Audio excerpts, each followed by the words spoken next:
So yeah, today we're doing attachment styles, and this is just fun. This is going to be really interesting, and I know a lot of people have asked about calls about relationships and things like that. So first up, I want to say I'm not an expert in relationships, right? I haven't been in a secure marriage for 20 years. I've worked in mental health, but no matter what, don't think anybody's all right or all wrong, and that goes for anybody. Like I don't care who it is, have discernment. So this is a summary of the research that I've done because I love to do that and look for commonalities and give you the bullet points. But if there's something that isn't helpful in here or doesn't resonate, or you heard differently from your psychologist or couples counselor or whatever, trust that, right? We can all be wrong, and I'm doing everything I can to be as accurate as possible because I love to take concepts, and then with ADHD, our brains literally can form a little bit differently. And there's added elements to it, and so it's so interesting to put the ADHD lens on topics that you might normally not, to understand ourselves and have even more depth in our relationships. And we work in a relationship business, right? Real estate it's all about relationships. So what we're talking about is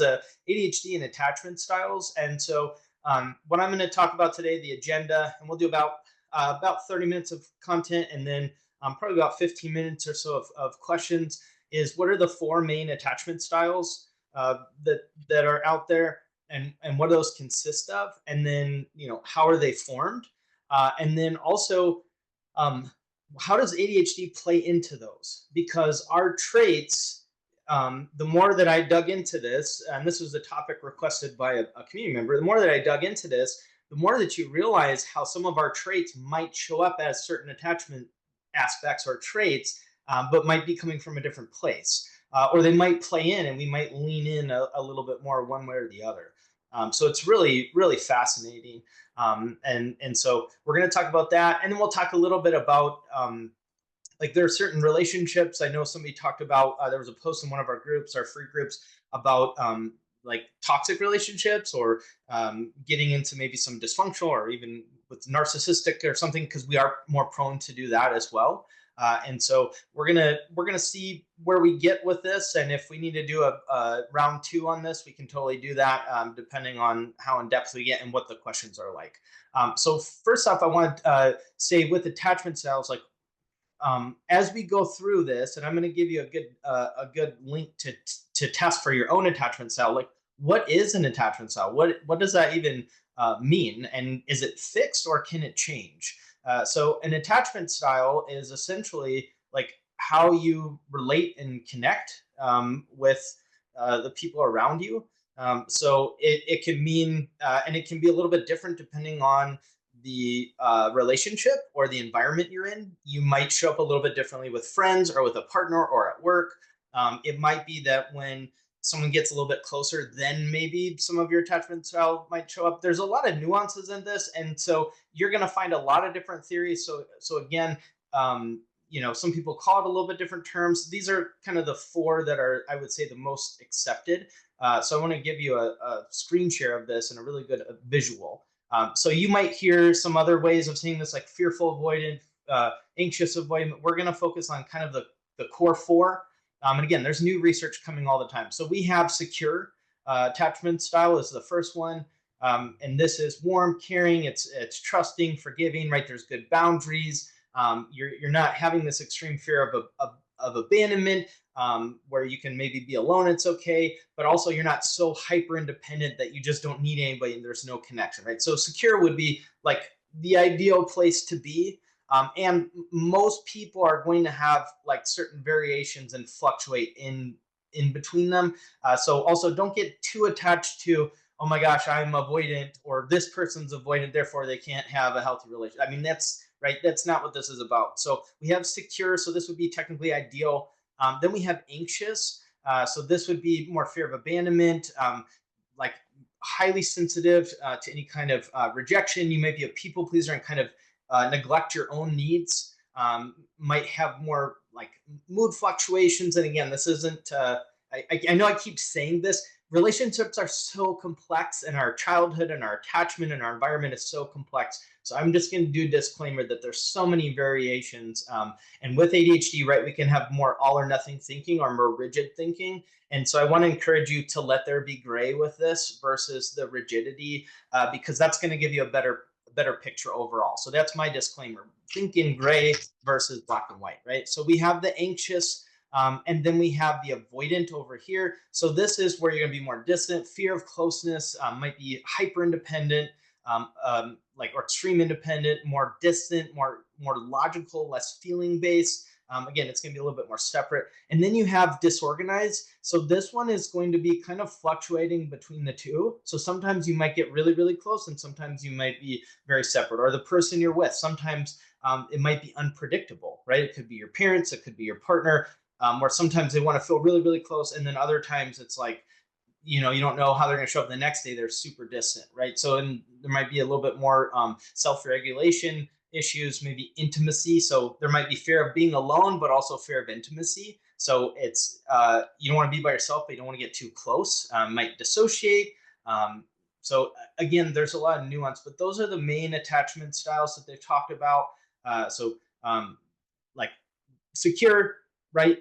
Or you're very anxious, want to be close or distant, or you have a mix of both. So how are they formed? Because that's a really interesting concept. Like, what causes your attachment style? So some people think it's just your childhood, like it's just your parents, and there's actually more to it. Having a like, it is definitely highly influenced by a caregiver.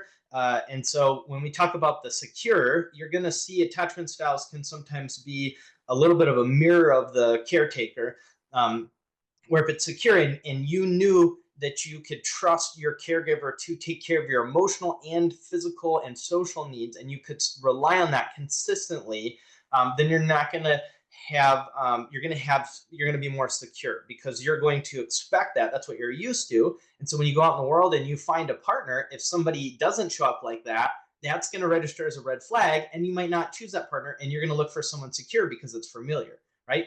However, if you've had a caregiver that maybe was inconsistent, right? Sometimes they were there and sometimes they weren't. You might be a little bit more of the disorganized, where you have a little bit of anxious and a little bit avoidant.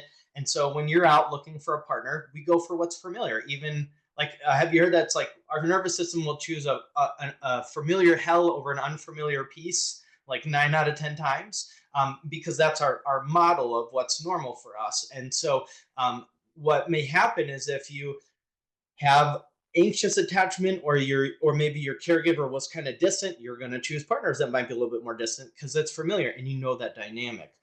So yes, the caregiver, or the our parents, parental figures can definitely influence that. So again, it's kind of like, can you trust that your needs are going to be taken care of? And are you taught to self-soothe? Or if we think of a parent, was it when you cried emotionally as a kid, did someone say, "Oh, suck it up, you're fine," and you had no attention to your emotional needs? Well, you might develop a little bit more avoidant, because you kind of shut that part down, and you needed to be hyper independent because someone wasn't there to be there. You learned it wasn't safe to express your emotions. Or you might be anxious, right? There might be some codependency. I mean, again, there's a lot of nuances here. And like I said, I'll give you well, I'll do it right now. It's up to you, but you do want to focus on this. But this is an assessment if you want to figure out where you lie on there. This is really what this is called, the Attachment Project. So there's a lot of great information. This was started by a man who was in the military and had PTSD, and saw that throughout his family. And he partnered with a bunch of licensed therapists, and they are doing this project, the Attachment Project, to help people have deeper relationships. And so it's really neat thing. So yeah, so with our caregivers, it can influence us, right? Also life experiences. So this can influence our attachment style. So our friendships, our romantic relationships can affirm the attachment. Like, oh, I really can't trust people. or people always leave. But again, we may be choosing a person who's always going to leave because we're replaying childhood patterns. So we can, if you aren't aware of your attachment style and you keep playing it out, you can almost affirm your attachment style even more versus being aware of it and working on it, because you can totally improve. And I'm going to show you my results. And I'm going to tell you where I used to be, because I've gone deep into therapy to kind of do some of this stuff. So later life experiences, relationships, trauma or abuse, whether it's in childhood or later in life, that those can affect your attachment patterns. Socialization at school, which right after this, I'm going to talk about how ADHD can play into this, because you can imagine, right? We might be more rejected sometimes. We might have more sensitive nervous systems. We might experience trauma at a higher rate. So there are things that can show up with that. And then just like when we talk about trauma, it could be that there was no trauma at home, but you might be on the autism spectrum, right? And nobody knows. And so you did get a lot of trauma, but it wasn't someone being abusive. It might be because it was really traumatic to have to sit still and not be able to regulate and be in fluorescent lights and feel like you're failing in school. And so, there's a lot of different ways that we can experience trauma, as they call little t or big T, little trauma or big trauma, but they can compound. And then temperament, sometimes just like our temperament, like how we form, how our biology, how our emotional, how our brain forms, that can determine it as well. And then also like factors like income, family size, like parent education, parenting styles, and then how the parents do it together. And then mental health, like if we had a caregiver who, and you've heard me say this, if you have ADHD, your parents each have a 50% chance of having ADHD as well. I think it's around 85, 87% of cases of ADHD are genetic, at least. And so, back then they didn't have a diagnosis, especially for women. They never had a diagnosis. And so a lot of times we can self-medicate or not know that's what it is. And so it might have been that you had a parent who had untreated ADHD and there were no resources, and being untreated, they were just trying to survive. And there was a byproduct of maybe they were distant because they were trying to regulate their system all the time. So then you got a little anxious because your needs weren't taken care of, right? So there's so much to this. And what really matters is understanding maybe where you are on the spectrum of your attachment style, because that's when you can get awareness around it and you can do something about it. And it's really cool. So the secure attachment style, this was a study they did, and it was over 10,500 different adults. And they said 58% of adults are securely attached. And also, you could be securely attached, but lean a little anxious, right? So you can lean certain ways. And then they said 19% of adults are anxiously attached. Frankly, I think with ADHD, there's probably a higher prevalence of anxious attachment, which I'm going to talk to you about in a second. So the average population is 19%. I think it's higher. This is just my opinion. And then the avoidant is about 23% of adults. So a little bit more adults are avoidant than anxious. And then disorganized, right? That's like a mix of the two. And that was a little bit harder for them to gauge. So I wasn't able to they didn't have the percentage on the study that they did for disorganized. But again, disorganized is kind of a mix of both. If you have a partner who has disorganized attachment, sometimes it can almost feel like whiplash, because sometimes they're really, really close and sometimes they're really distant, and it could have nothing. It could just be whatever the trigger is or whatever mood they're in. And so that can create anxiety, which leads me to the next point, is that your attachment style can morph sometimes depending on who you're with. So let's say you have a secure attachment and you get in a relationship with someone who's avoidant, right? That is not really into feelings. It can be a little bit neglectful, extreme independence. And again, it can show up on a spectrum. So you can have someone who's avoidant, who's a little avoidant, or a lot. Let's say they're a lot avoidant. And you don't really get your needs met. You don't feel heard. That secure person can start to show up very anxious. So if you've been in a marriage for 10 years, you might have had a secure attachment style, but you might lean a little bit more anxious if your partner's really avoidant and you haven't had conversations about it. Also, you could be secure and in a relationship with someone that has an anxious attachment style, and you could start to be secure and show up as a little avoidant because there's enmeshment and you can't have boundaries. So these can also be a little bit flexible and malleable as well. So again, it's not just set in stone. This is who you are. This is who you are forever. It could be this is the current relationship you're in. So I'm going to show you another chart, just to reiterate these different styles. So again, anxious, you're going to want frequent reassurance. And by the way, a secure partner with an anxious partner, if they keep showing up secure, the other thing that can happen is that they can actually help the anxious partner get secure. So depending on the dynamics, if you're a secure partner with anxious, if there's too much enmeshment, if there's no boundaries, if there's no self-awareness, you can get a little bit more avoidant or distant. However, you can also, if you can stay steady in your secureness and keep setting the boundaries, you can actually help this anxious person heal some of their attachment. So it really can um, depend on how people show up in relationships. Same thing. If you're secure and the person's avoidant, and you speak your needs as a secure person, and to them it might feel overwhelming, but you stay with it and you stay secure, and they know that they can have space when they retreat and they don't get scared of enmeshment. Pretty much over time, they can learn that being safe and intimate is actually being close and intimate is actually safe, and that avoidant attachment style can start to heal a little bit. And same with disorganized, right? So a secure partner can also help someone else shift. So that's anxious, right? Thrives on a lot of contact and calls, sometimes seen as clingy or needy, struggles with boundaries, strong fear of rejection or abandonment. So if you're a secure partner and you have an anxious partner, sometimes people think, oh, if I keep giving them reassurance or a lot of calls and contacts, it's going to enable the behavior. No, you might actually be teaching them that it's okay and it's safe and it's consistent, and the anxious part might calm down. So these are some of the needs. So if you have a partner that fits one of these, even a little bit, this is some of the stuff that you can do. So avoidant often has a difficult time opening up. They might put walls up when they sense a shift in the relationship or the partner's behaviors. And a lot of these are avoiding pain. If you realize that they're avoiding pain, gets uncomfortable with too much closeness or contact, might be seen as cold or guarded, um, rigid boundaries and expectations, strong fear of rejection or an abandonment. So you also might see social, not always, but you may see a little bit more avoidance in men and a little bit more anxious in women because it depends on your conditioning. But as we know in our culture, expressing emotions and depending on other people is not as encouraged in men, right? And independence, highly independence. There's certain gender dynamics that have not really helped our attachment styles on either way. And of course, you can have men and women on both sides, so that it's not always like that. And then disorganized. So unsure of what they want or need.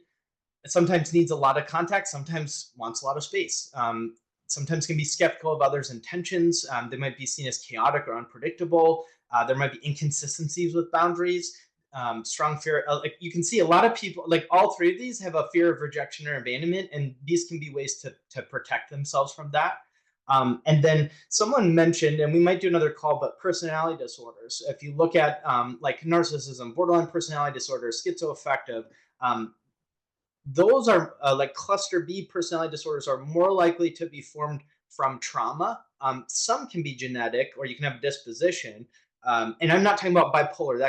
That's like more biological, right? Or schizophrenia. I'm talking about more of the attachment. Like personality disorders are like an extreme attachment trauma, if you think of it like that. So, like if you take a borderline personality disorder person who's got this really extreme fear of like abandonment, but there's also they call it like I hate you, don't leave me, right? There's also fear of intimacy because that wasn't safe either. What you'll see is like disorganized really mimics that, if that makes sense. So when you think of personality, when they're starting to shift how they say, some people are calling narcissist like esteem sensitive instead of narcissism, or borderline personality like abandonment sensitive. My cousin's a therapist as well, to take away the stigma, so people can actually admit they have it and actually work on it versus being this big thing. Now we know there are malignant narcissists that are very harmful, right? And there are some, and I've worked with some of them that are not the malignant type. There's grandiosity.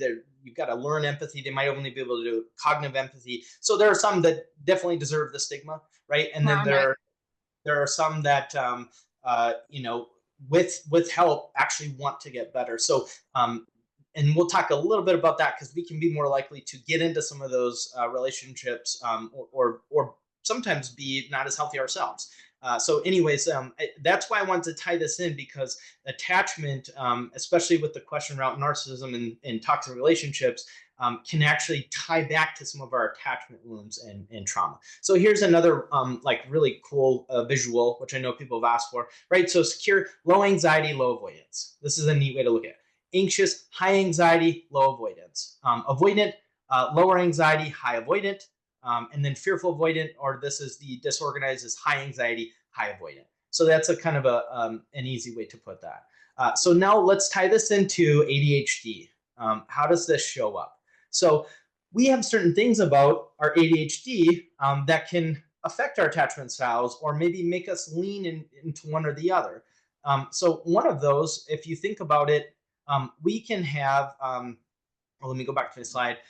So we can get hyper focused, right? We can kind of get obsessive, which can show up like anxious attachment sometimes, because we have lower dopamine levels. So we can, like, we crave dopamine, right? And so we can almost get addicted. Like, we need someone to give us the dopamine. We need it, or the cortisol, or we might have lower self-esteem, because as we talked about, we get with ADHD 20,000 negative messages about our behavior by the age of 8, right? We've been told constantly that we may not be good enough. And so we might have a deeper fear of abandonment because we've just gotten all these messages from a neurotypical world that we might not be good enough. Or, maybe you went the opposite way and you went more avoidant as self-preservation, because you thought, okay, I'm going to figure out how to do this myself. I don't need anybody. I don't want to show people these shortcomings. I'm going to put a wall up, and I'm going to be hyper independent, and I'm going to leave it up to me. So it can kind of show up in different ways. Rejection sensitivity dysphoria. If you haven't heard of that, that's something that 75 to 100% of us can experience. And what it is, it's not necessarily a diagnosis, it's a fear of rejection on steroids. And it's actually tied into how our brains are wired. So a fear of rejection, or even a neutral reaction, we might take to the negative, and it can show up as emotional pain on brain scans. So again, if you're in the real estate business and you have a fear of rejection on the phones, it actually might not just be your typical fear of rejection. It might be like rejection sensitivity dysphoria, and other people not wanting to call somebody is a fear of rejection. But for us, it literally can create emotional pain. And so that's why just forcing yourself and flooding your system sometimes, when you have a lot of resistance with ADHD, is not always the best choice. Yeah, maybe you can suck it up or push through, but if it gives you anxiety every time, it's better to have a name for it, and figure out stuff that doesn't trigger you. Yeah, and then you can have certain experiences, right? You might have had a relationship that wasn't good, and then now you're a little bit more guarded. You might go another way, or you might have been isolated for a while. Somebody put in the comments, could COVID affect our attachment styles? That's a really great question. I can't speak to that without like looking it up or asking a specialist. But I do think that they can shift in a lot of ways over time.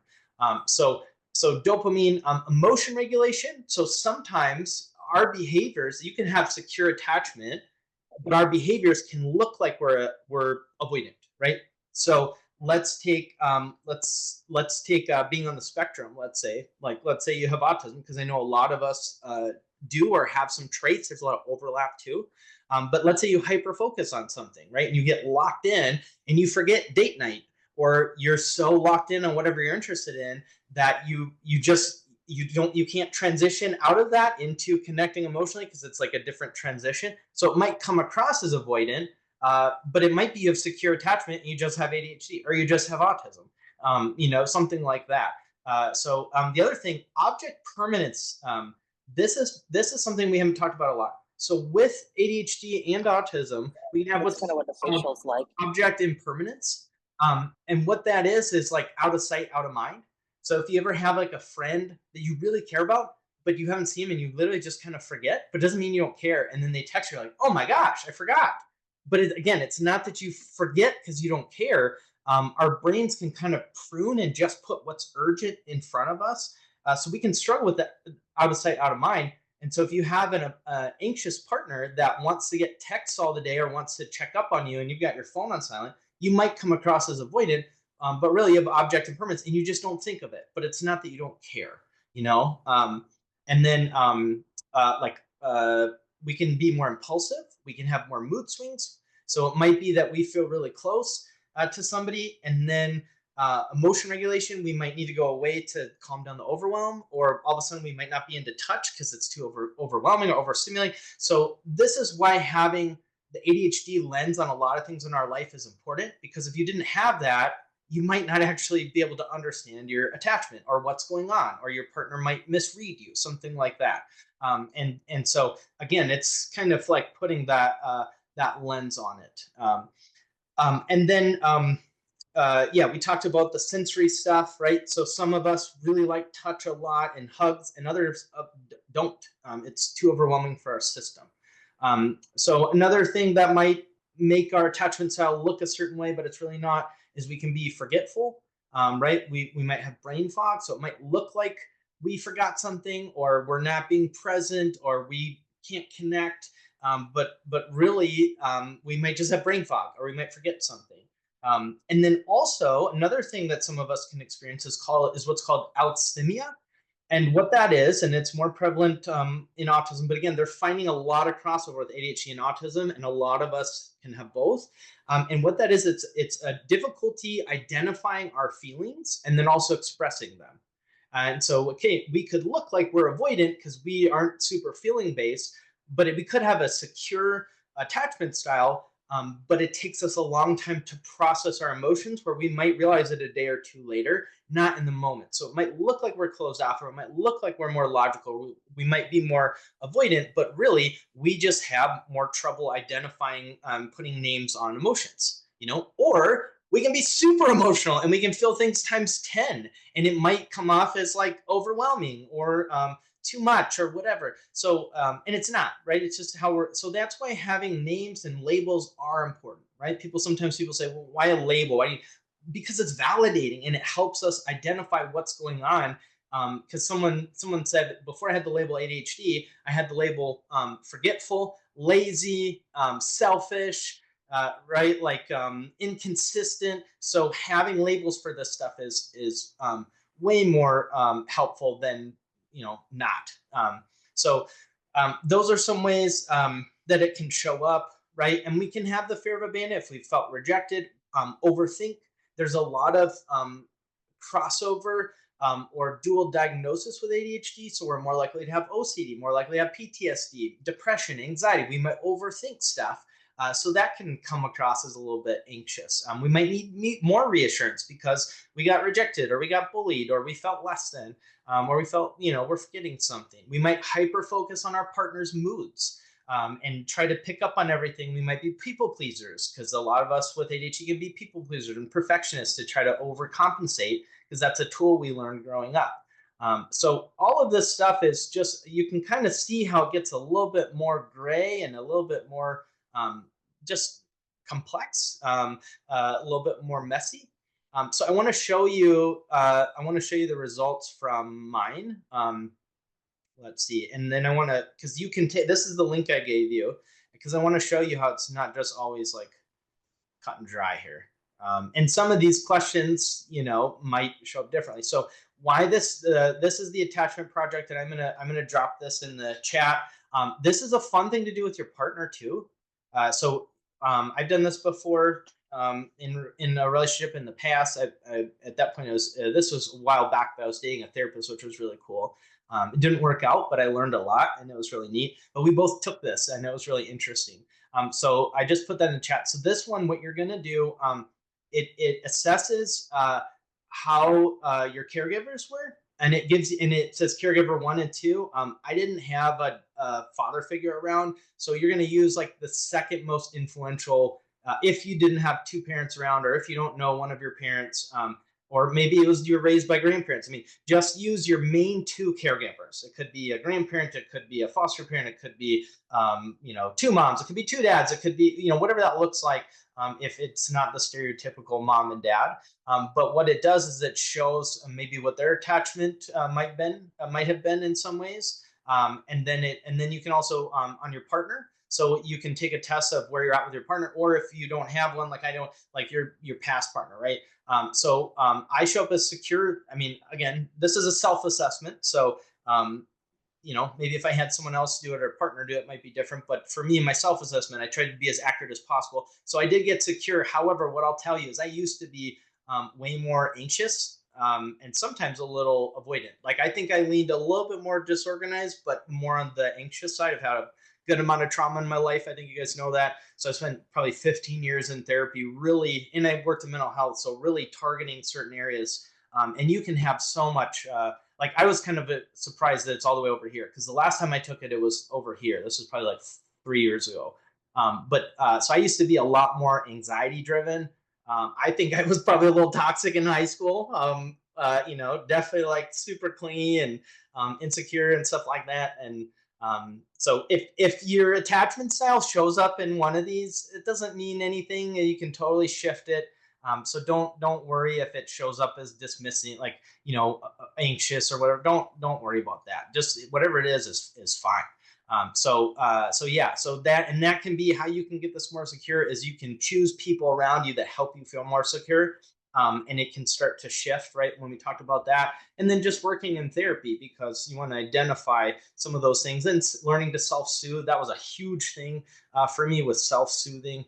So this is interesting. So you'll see. But again, I've done a lot of work. So if I wouldn't have done work, I'd be somewhere over here. And again, you can totally work on this. But it's neat because it's going to tell you character, and this is all free, by the way. I want to make sure it's free. Like characteristics of a secure attachment style. So some of these might resonate, some might not. But this will be custom based on what your attachment style comes up with.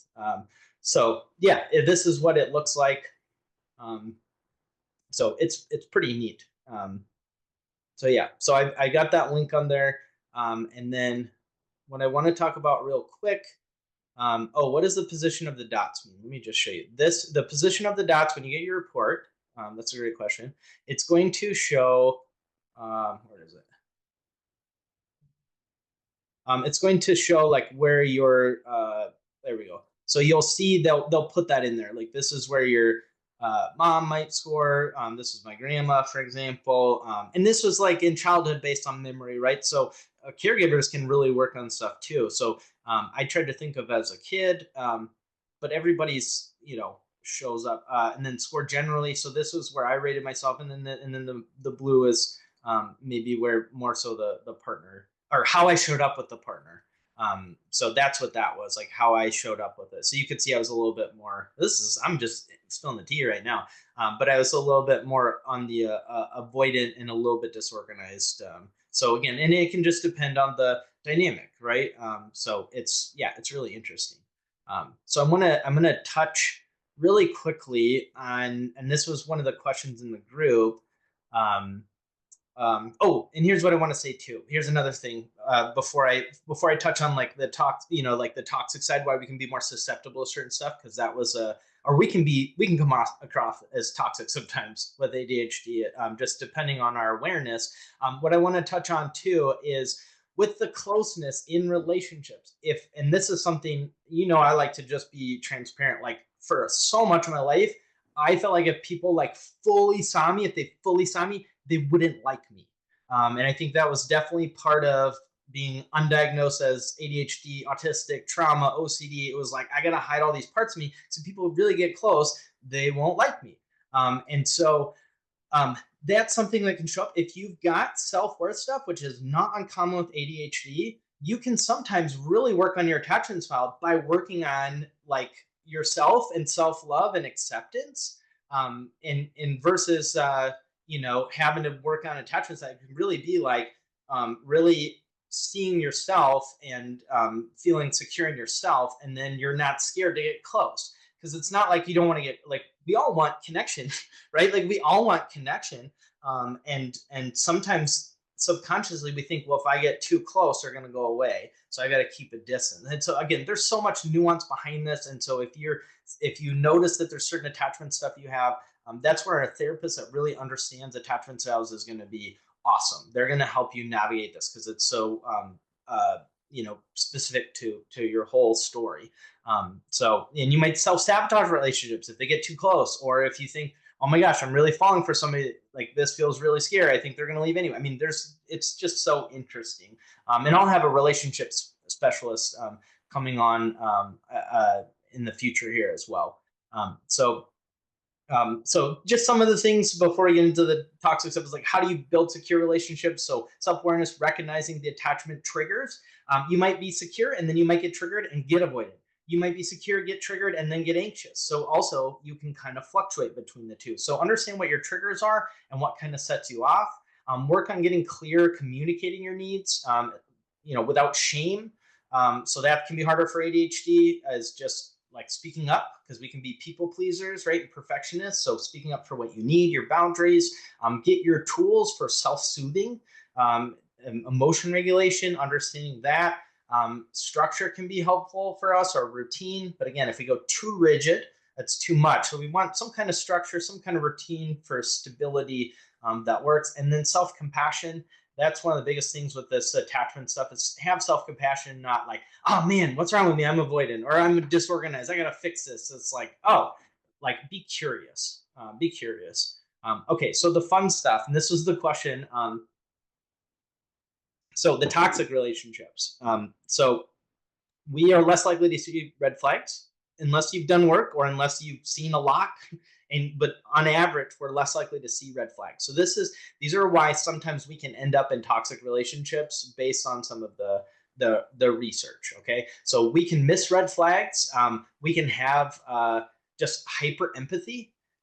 And really be curious. And so you might have someone that's doing something, and instead of being like, oh, this is messed up, I'm over it, might be like, oh, they're doing this because this and this, and I know their trauma and this. And so we have higher tolerance, and we give more grace, because we also know what it's like to feel rejected, right? So we can actually stay in things where we should get mad and we should leave, but instead we're giving too much grace. So again, we can have rejection sensitivity dysphoria. So we have intense fear of rejection. So we might put up with more than two. We hyper focus on relationships. And we might hyper focus because the dopamine comes when we see the best in people. The dopamine doesn't always come when we're like, oh, I don't know if this is it, right? If we're like, oh my gosh, this is my soulmate, dopamine, dopamine, dopamine, right? So that might be something. And also we might tolerate like manipulation or emotional abuse because we're scared of like being too much or not enough, or we might not trust ourselves. So if somebody's controlling, we might be like, okay, I'm going to listen to what they're doing because they're telling me to do, because I don't really trust myself, and they probably know, right? We can put other people on a pedestal, especially with lower self-worth. And then we also we might trust someone else's reality. So they could convince us that we're wrong, or we have like memory issues. So we might think we remember a certain scenario, but they're so confident how they remember it. So then we might second guess ourselves and like, oh, okay. Like maybe they were right. And then someone wrote, doesn't the lack of dopamine we have make us more susceptible to love bombing of narcissists? Absolutely. Absolutely. We are more susceptible to a lot of things. Like if it creates dopamine, our brain is at a deficit. It can be like a drug. You know what I mean? Absolutely. Absolutely. Okay. So then hyper focus on the highs of the relationship. So if you're in a relationship that with someone that's like, let's say disorganized, right? And sometimes they're love bombing, right? So sometimes they're really close and then they pull back and they're distant. And then they come back, we get this rush of dopamine, and then they're inconsistent. We can get in what's called trauma bonds. And essentially it's like intermittent reinforcement very easily. Our dopamine system is pretty sensitive. So they did a study with, it was mice or rats. What they did is they had, I think it was cocaine. This is a crazy study. Whoever thought of this? And so they had they could press the thing and it would give them, I think it was cocaine. So every time they press it, it would give them the cocaine and the dopamine, and they would get that hit, right? And or food, and they did it with some other things as well. And so if every time you press it, you got the dopamine, they kind of would get bored of it sometimes. But they took another one, and when they press it, sometimes you get it, and sometimes you wouldn't. Those got addicted. Like they couldn't do anything. So if you press the button to release the food or the cocaine or whatever, the dopamine, and it's inconsistent, what happens is your brain like locks in and gets addicted to this intermittent reinforcement. So if you're with a partner that is not consistent, that sometimes gives you some, sometimes not, sometimes some, it really can show up like an addiction. That's really, in a sense, what trauma bonding can be if you're in it. And that can be intentional by the other partner. If it's a malignant narcissist, it could be unintentional if they just have disorganized attachment. So we can really get in these push-pull dynamics where other secure relationships might actually feel boring. If you're used to this highs of these highs, and then you meet someone who's secure, you might just, there's just no spark, you know? I just don't feel a spark there. I don't know. The chemistry is not there. When really you're just used to toxic relationships that give you the dopamine, you're not getting the dopamine. So when you're getting out of some of this toxic stuff or working on your attachment style, it might be kind of boring sometimes. And that's why working with a therapist is really important. So impulsivity, that's another thing. We might dive into relationships really quickly without fully assessing compatibility. I've done that for sure. I don't know if anybody else has. But it's like we love really deeply and we have high empathy and it's really exciting and there's dopamine and it's fun and we can be more impulsive. And so you might move in really soon, or you might like too soon, or you might propose 2 months in, you know, or you might think like this is it, this is the one, when you don't really know them, you know, or you might get exclusive too soon. So you know, we can be more impulsive, we can rush, we can be impatient, we might not think things through as much, we might miss early warning signs of manipulation or abuse because we're excited, it's intense, we might justify it, or we might miss early warning signs of incompatibility. Because think about that, like you have this person that you really like, and then you're getting a bunch of dopamine and your brain's like, yes, yes, yes. And there's certain things that are incompatible. And then what do you say? Oh, I guess we're not incompatible. Goodbye, dopamine. I'm going to go back to just being here without any of it. Right. So that's why it's more easy for us to stay in stuff. And so you really want to be aware of your dopamine.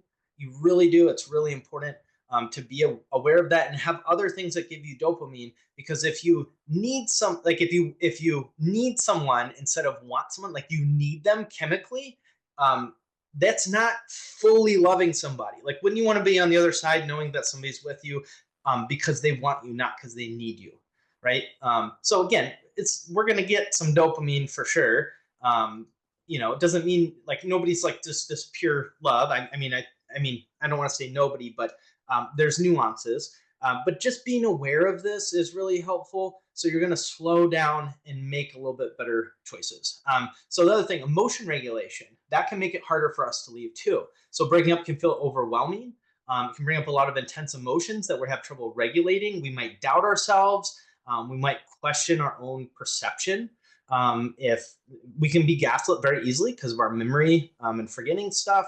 And then also if we have self-worth stuff, it's like, well, yes, there's some not great stuff, but who's going to want to be with me? I've got self-worth stuff. Who's going to put up with this? Or I'm forgetful, or I have trouble cleaning the house or whatever. So again, self-worth and working on that is a big component of this. And then attraction to chaos. So think of this, we do fine in chaotic environments where other people are too stressed, right? Like we can handle more chaos. It actually brings our dopamine levels to baseline.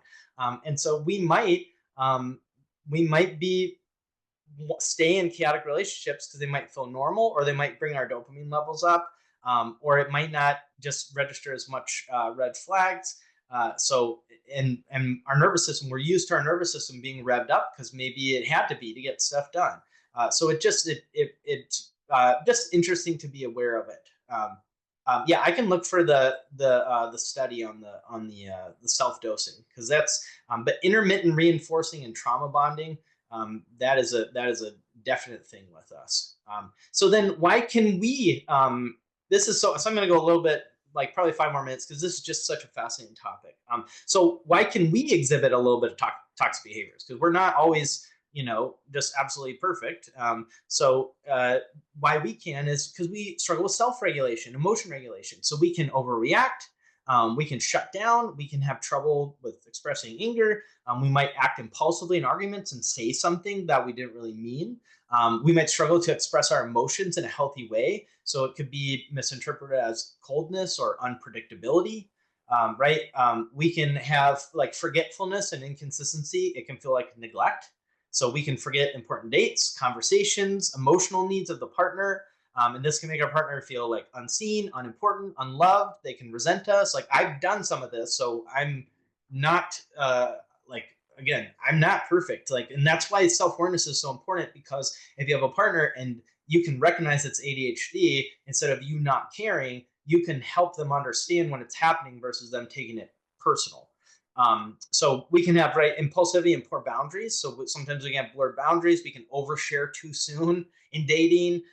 It might look like love bombing, or it might be like poor boundaries. We can say hurtful things in the heat of the moment. Like we might have spending stuff. Impulsive, like there's addiction, sex addiction, alcohol, substance abuse. We can be more prone to that. There's other behaviors, impulsivity that can harm trust. And then hyper focus. So sometimes with ADHD or autism, you can be accused of love bombing or of being manipulative or whatever. And really, it's coming from somewhere else. You're not flooding someone with affection because you want to trick them and then like hook them like a narcissist. It might be that you're just hyper focused and like you love them and it's new, right? With ADHD, if something's new. If it's interesting, if it's challenging, if you're passionate, you can come on and it can seem like the most intense love bombing ever, and it's genuine, so it's even more strong, and then maybe it's not new anymore, or maybe there's a conflict and you haven't figured it out, and then all of a sudden it's not there, or you hyper focus on work or something else, and it's like, whoa, what just happened? Where did this person go? Was that love bombing? So that can happen too. So sometimes with ADHD we can avoid conflict and blame shifting for fear of criticism, right? Not because we're a jerk, but like avoiding conflict, or we might not say, "Oh, I did that." We might downplay like our partner's feelings because we struggle with emotional processing, or we feel a lot of shame. So not everybody's going to experience this. You might have a couple of these, you might have none of these. But again, like relationships 50-50, unless you're with someone that is unhealthy or it's domestic violence, whether emotional or physical, right? That's different. I'm not talking about a domestic violence situation or like really emotional abuse or manipulation. Those you need to get out, right? Get out, get away from that. But there's some nuances where, like, I think all of us can be a little selfish. This is the whole population. All of us can be a little toxic sometimes. I've worked with some therapists on relationship couples therapists. Like all of us can be a little selfish. We can be a little toxic sometimes, but it depends on where's the intention coming from. What's the reason? Are we repairing? Are we acknowledging it? Are we apologizing? Are we taking responsibility? So you can see. I know this was like a big concept. It was just fascinating. So I want to go deep, but yeah. So I'm gonna